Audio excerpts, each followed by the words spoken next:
ये इलेक्शन लड़ते थे महल बनाने के लिए, क्योंकि अभी शादी नहीं हुई है, वो विधवा का पैसा ले रहे हैं।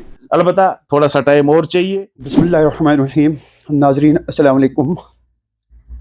आज के पॉलिटिकल ब्रॉडकास्ट में आपका खैर मकदम। आज हमारे जो मेहमान हैं मोहम्मद अनवर खान साहब, आप बीजेपी के सीनियर लीडर हैं, तो आज हम इनके साथ बात करेंगे। खान साहब, पॉलिटिकल ब्रॉडकास्ट में आपका खैर मकदम। बहुत बहुत शुक्रिया जी। अभी कुछ दिन ही गुजरे विजिट पीएम का, कैसे कर जानते हैं आप इसको? देखो, सबसे पहले जो 7 तारीख को बख्शी स्टेडियम में हमारे honourable prime minister Modi ji आए थे, तो मैंने उसे पहले ही मीडिया से बात करते हुए बताया था कि मुझे लगता है कि जितना प्यार कश्मीरी लोग हमारे मोदी जी से करते हैं, कि श्रीनगर में ऐसी कोई जगह नहीं होगी, कि उतनी बड़ी कोई जगह नहीं होगी जहां पे उतने लोग आ सकेंगे और समा सके। तो आपने खुद देखा कि इतने लोग आए। हमारा जो बख्शी स्टेडियम है वो भी पूरा भरा हुआ था। जी जी। सड़कों पे भी लोग थे। बाहर भी उसके लोग थे। अलावा SKICC में हमारे 15 से 20 हज़ार लोगों के लिए हमने जगह रखी थी। और पूरे जो हमारे ब्लॉक है वो ब्लॉक भी ऑनलाइन जुड़े थे मोदी जी के साथ में। तो उस मौसम भी खराब था। जो आपको पता है कि जब इतना बड़ा कोई इवेंट होता है उसमें बहुत सी दिक्कतें होती है। सिक्योरिटी, कश्मीर है, सिक्योरिटी के भी बड़े वो लॉ एंड ऑर्डर का भी ये रहता है। मगर उसके बावजूद मैं शुक्रिया करना चाहता हूँ आपकी चैनल के जरिए अपने जी इज्जत कश्मीरियों का, बाशऊर कश्मीरियों का, कि इन्होंने इतना जज्बा दिखाया। और आपने सुना होगा कि मोदी जी ने वहाँ एक बहुत बड़ी बात की, दिल की बात की, कि ये जो लोग मेरे सामने बैठे हैं ये मेरा परिवार, अपना परिवार है। बिल्कुल। और परिवार की जो जगह है वो दिल में होती है। जी जी। ये वो प्राइम मिनिस्टर नहीं है जिसको पता ही नहीं होता था कि कश्मीर है कहाँ पे। यहाँ एक मोदी जी का प्रोग्राम चलता है हर मंथ, मन की बात। कोई भी प्रोग्राम ऐसा नहीं होता है जिसमें कश्मीर की जिक्र ना हो। मगर ये जो हमारा प्राइम मिनिस्टर है, इसको वो सुनने के लिए, शुक्रिया करने के लिए वहां आना चाहता था। जिस माँ को ये डर रहता था कि मेरा बच्चा बाहर जाएगा, पता नहीं वहां से वापस आएगा या नहीं, वो बोलता था कि मोदी जी ने ऐसे हालात कश्मीर में पैदा किए हैं, ऐसा सिस्टम बनाया है कि आज मेरा बच्चा अगर रात के 12 बजे भी बाहर निकलेगा उसको कोई डर परेशानी नहीं रहती है। वो माँ चाहती थी कि मैं मोदी जी का शुक्रिया करूं। वो गरीब जिसको रहने के लिए छत नहीं होती थी, वो उसको मकान मोदी जी ने बना के दिया। वो चाहता था कि मैं मोदी जी का शुक्रिया करने के लिए जाऊं। तो आने वाले 5 साल तक मोदी जी ने फ्री राशन किया। वो चाहते थे कि हम मोदी जी का शुक्रिया करें। वो गरीब चाहता था मोदी जी का शुक्रिया करना, जिसको 10 रुपया नहीं होता था, जो घर में पड़ा पड़ा बेचारा मर जाता था, उसको दवाई के लिए 5 रुपए नहीं होते थे, 10 रुपए टिकट निकालने के लिए नहीं होते। आज उस गरीब का जो इलाज है खाली सरकारी अस्पताल में नहीं, जो हमारे मुल्क में हमारे प्राइवेट का बड़े हॉस्पिटल हैं उनमें आज उनका इलाज होता है। वो चाहता था कि मैं मोदी जी का शुक्रिया करने के लिए जाऊं। वो जो हमारा बुजुर्ग आदमी जिसको 200 रुपया मिलता था इनके टाइम में, मगर उस 200 रुपये पे उसको तब तक 1000 रुपया वो बेचारा उधार लाता था। हर दिन बैंक पे जाता था कापी हाथ में लेके कि मेरे अकाउंट में 200 रुपया तो नहीं आया। आज मुलाजिमों को सैलरी नहीं मिलती है, उससे पहले मोदी जी उनको 1000 रुपया अकाउंट में डालता है।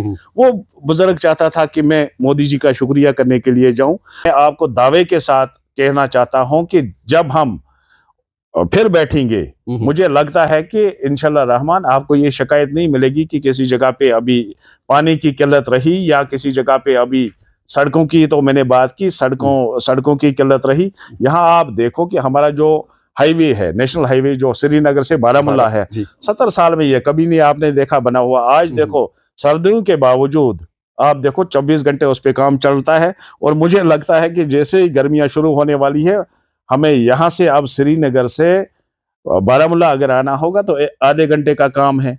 उसके अलावा आप दिल्ली UT ऐसी है जिसमें 2 एम्स है, एक एम्स जम्मू में और एक एम्स श्रीनगर में। रिंग रोड की आप बात करो, रिंग रोड पे कितना काम हुआ है। स्मार्ट सिटी की आप बात करो, कितना पैसा खर्च हो रहा है।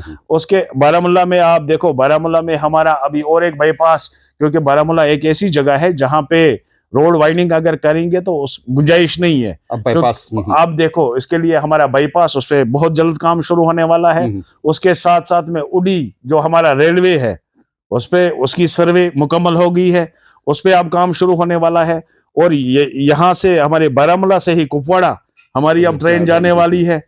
हमारे यहाँ बिजली प्रोजेक्ट्स बहुत सारे हैं, NHPC 1, NHPC 2, LJHP को यानी लवर जंग हाइड्रल प्रोजेक्ट जैसे बैकबोन माना जाता था यहाँ इलेक्ट्रिसिटी का, उसको तो मुझे लग रहा है कहीं मतलब पीछे कर दिया गया है।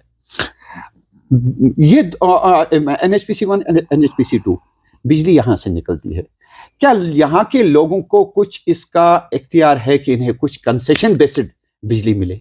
देखो, जहां तक के बिजली का आपका कहना सही है, मगर एक कैलकुलेशन होनी चाहिए हमारे पास। जब सर्दियां होती है तो हमारे पास जो बिजली वो बहुत कम तैयार होती है। हमारी स्टेट को बाहर से, यूटी को बाहर से अब बिजली सर्दियों में खरीदनी पड़ती है। वो तो हम बेचते हैं ना उनको। नहीं, मैंने बोला जब गर्मियों में यहाँ से जाती है, मगर सर्दियों में हमें वहां से, क्योंकि आपको पता है पानी की लेवल जो है वो कम होती है, डाउन हो जाती है। उसके बावजूद अभी आपने सुना होगा हमारे ऑनरेबल प्राइम मिनिस्टर जनाब मोदी जी ने ये बताया कि अब मैं गरीब को फ्री बिजली देने वाला हूं। उस पे काम शुरू हो गया है। अब हमें पावर प्रोजेक्ट जो है, देखो जो अभी तक यहाँ जितने हमारे पास ऊपर वाले ने, मैंने पहले ही आपको बताया था, बहुत से सोर्सेज है, यहाँ कमी नहीं है, यहाँ कमी नहीं है। यहाँ हम इतनी पावर बना सकते हैं कि पूरे बिल्कुल दे सकते हैं, मगर बदकिस्मती ये है कि उस पर किसी की नजर नहीं गई। मगर आने वाले वक्त में आपको मैं ये दावे के साथ कहता हूँ कि जो बिजली डिपार्टमेंट है, जितना इस पे काम हुआ है, आप देखो हमारे तो जो पेड़ होते हैं उन पे तारे हमारी चलती थी। हम तो ये कभी सोच ही नहीं सकते थे कि हमारे दूर दराज इलाके में अब केबलें बिछेगी, अब वहां लोहे के पोल लगे हैं। कोई गांव ऐसा नहीं मिलेगा जहां लोहे का पोल नहीं लगा है। हाल ही में आपने सुना होगा कि हमारे LG साहब ने ये बता दिया कि जो BPL गरीब लोग हैं उनको फ्री बिजली दी जाएगी। अच्छा, मगर यहाँ बदकिस्मती ये थी कि BPL आइडेंटिफाई करना हमारे लिए बहुत मुश्किल था, क्योंकि BPL वो लोग थे जो गेजेटेड अफसर थे। BPL वो लोग थे जिनके पास लाखों और करोड़ों रुपया था। तो हमें उसमें बड़ी दिक्कत, हमारे लिए मुश्किल था आइडेंटिफाई करना कि BPL कौन है। तो आज मैं शुक्रिया करना चाहता हूं अपनी LG एडमिनिस्ट्रेशन का, खासकर LG साहब का। उन्होंने इस पे बहुत काम किया। बहुत ही जल्दी अब ये फाइनल होने वाला है कि BPL कौन है। जो BPL होगा, जो हकदार होगा, उसको जरूर जो उन्होंने वादा किया है कि फ्री बिजली जो है फ्री ऑफ कॉस्ट उसको बिजली मिलने वाली है। और तालीमी सेक्टर में BPL को कोई रिलैक्सेशन? देखो, तालीमी सेक्टर में जो नई पॉलिसी आई है, नई एजुकेशन पॉलिसी आई है, मुझे नहीं लगता है, आपने देखा होगा कि जो सरकार यहाँ प्राइवेट इदारों ने, जो प्राइवेट स्कूल है, उन्होंने एक बहुत यहाँ एक मार्केट अपना गर्म किया था, तूफान मचाया था। आप देखते थे उनको सिलेक्शन पे पैसा, उनके एडमिशन पे पैसा, उनको उठने का पैसा, उनको बैठने का पैसा। आज देखो, आज की डेट में उससे अच्छी फैसिलिटी हमारे जो सरकारी स्कूल है उनमें मिलने जा रही है।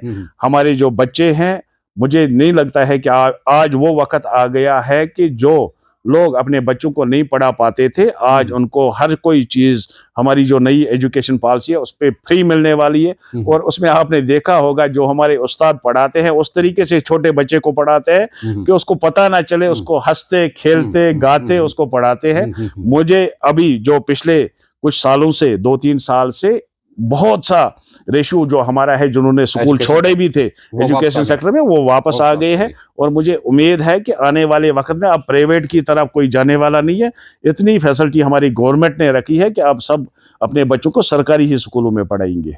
आज की डेट में लाखों ऐसे लोग हैं जिनकी एज अभी 22 से लेके 24 ईयर तक अभी है, प्रेजेंट है, वो ओल्ड एज का पैसा लेते थे। जो बेटियां, जिन बेटियों की अभी शादी नहीं हुई है, वो विधवा का पैसा ले रही थी। और ये वो पैसा है जो ज़कात जिसको हम बोलते हैं, ये वो उसको भी खैरात ज़कात का पैसा है, इस पे भी नहीं इन लोगों ने बख्शा है। तो मुझे लगता है कि इंशाल्लाह सब चीजें आहिस्ते आहिस्ते सही हो रही है। आप देखो कि आज हमारी गवर्नमेंट कितनी जवाबदेह है।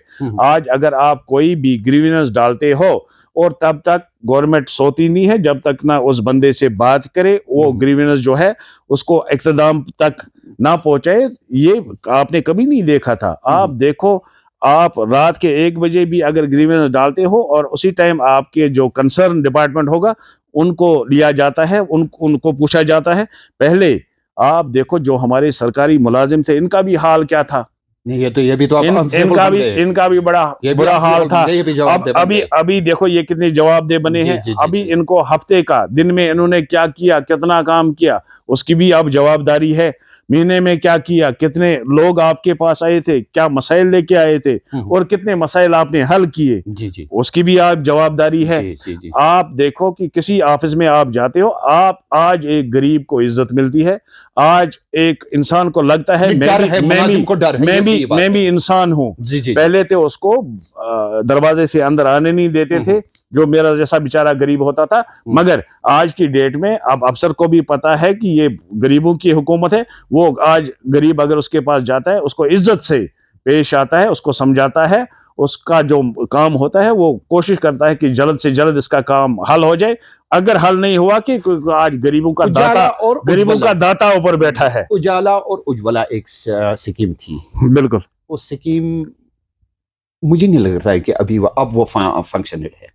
नहीं, देखो क्या है, हर स्कीम का कोई अपना एक टारगेट होता है, समय सीमा होती है, इसका वक्त होता है कि ये कहां तक हमें चलानी है। और जो स्कीम अगर लगता है कि कोई स्कीम जो उसका टाइम मुकर्रर किया गया था, अगर वो टारगेट मुकम्मल नहीं हुआ, तो वैसे तो आज की डेट में जब भी कोई टाइम मुकर्रर किया जाता है उससे पहले ही उस काम को अंजाम दिया जाता है। अगर कहीं पे ऐसा लगता है तो गवर्नमेंट उसको और जो है टाइम देके और पैसे देके तब तक नहीं छोड़ती है जब तक ना पूरी स्कीमें मुकम्मल करें। यहाँ एक अफसोस की बात आपको है, इनकी हुकूमतों में क्या होता था। उमर अब्दुल्ला साहब हमारे चीफ मिनिस्टर थे, उश्करा हमारी जगह है, ये साथ में टाउन में है। तो वहां पे रंगवार पीडीडी कॉलोनी में उन्होंने एक ग्राउंड की संग बुनियाद डाली है। अभी तक पत्थर लगा है, ग्राउंड अभी तक नहीं बना है। ये मोदी जी की गारंटी नहीं है। रात को बोलते हैं, अगर रात को कोई स्कीम दिल्ली में लॉन्च होती है, उड़ी के दूर दराज इलाके में जो आप देखोगे वहां भी एक आम आदमी को पता होता है कि मेरे लिए मोदी जी ने ये स्कीम दी है, ये फायदा मेरे इस स्कीम से मैं फायदा उठा सकता हूँ। फर्क है, अलबत्ता थोड़ा सा टाइम और चाहिए। मैं आपको ये बोलना चाहता हूँ कि यहाँ जो अब ये हमारे इलेक्शनों के बाद जब मोदी जी इंशाल्लाह फिर एक बार तीसरी बार हलफ उठाएंगे, तो ये जो अपोजिशन की ये दुकानें हैं अब ये सियासत करने के काबिल नहीं रहे। और मैं आज आपको ये दावे के साथ बोलता हूँ, जो यहाँ कश्मीर की पॉलिटिकल पार्टियां हैं, अगर ये इलेक्शन लड़ेंगी तो लोगों के शर्म के मारे ये इलेक्शन लड़ेगी। वरना देखो इनका ये जो इलेक्शन लड़ते थे, ये इलेक्शन लड़ते थे पैसा कमाने के लिए, ये इलेक्शन लड़ते थे महल बनाने के लिए, ये इलेक्शन लड़ते थे अपने बच्चों को फॉरेन में इतना पैसा कमाओ कि फॉरेन में घुमाने के लिए। आज इनको पता है वो जो पैसा है वो आज मोदी जी ने एक गरीब को दिया, जो गरीब सरपंच पंच वहां खड़ा हुआ है। अब मुझे खाली असेंबली में कानून बोलना है, मेरे हाथ में कुछ नहीं आने वाला है। यहाँ बदकिस्मती ऐसी है, इवन एक जगह है बारामुल्ला के नारवा इलाके में एक हॉस्पिटल, लाखों रुपया उस पर खर्च हुआ है, मगर उसका ट्रस्ट बना है, टीन के लिए पैसा नहीं है।